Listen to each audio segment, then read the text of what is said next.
Well, everyone, the iPhone 12 Pro, in my opinion, honestly, on iOS 17 so far, has actually been quite an amazing ride. Now, this is something that's very surprising because for those of you who don't know, the iPhone 12 Pro is an iPhone that came out back in 2020. It wasn't like the best phone of all time, even at that moment, but I think Apple did a pretty decent job with it at that moment, and I do think it's held up fairly well from that specific standpoint alone. But here's the craziest thing. The iPhone 12 Pro, as of this specific, second, is a couple years old, and on iOS 17, it's actually running this version of software fairly well, and I just installed iOS 17.1. I'm about to install the beta of 17.2, and it's actually quite insane how good of a job this phone is actually running iOS 17. Now, I do want to get some things out of the way. Of course, there are software issues that are still plaguing a lot of iPhones. In fact, the iPhone 15s are still experiencing a lot of these issues as well, but overall, these issues are probably going to be fixed over time. But as of this specific moment, we are actually getting a fairly good version of software running on this type of device, which, like I said, is actually pretty insane. The first thing I want to state, like I mentioned before,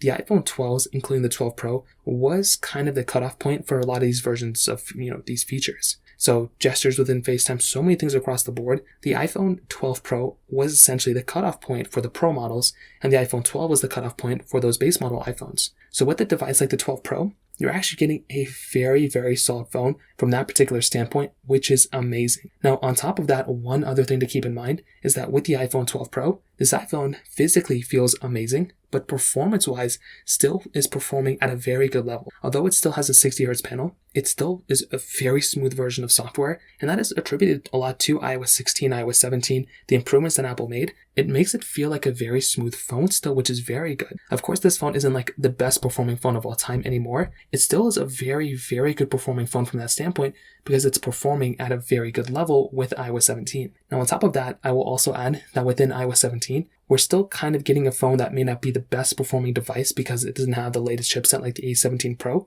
but I do think Apple did a decent job with giving us a good version of software on this particular device, and because of that, all the features that we're getting within iOS 17 run at very good levels on this particular device, which, like I mentioned before, is a very, very important thing. So all in all, if you have a device like the iPhone 12 Pro, you are actually getting a device that is exceptionally doing pretty well from the performance standpoint. And I do think it's actually quite amazing that this version of phone is running this version of software so well, even this early kind of into this software lifecycle. So all in all, pretty wild. I'd love to hear your thoughts about this. Let me know in the comment section below. Hit the like button, that would mean so much, but definitely hit that subscribe button. More importantly than everything else, I love every single one of you guys.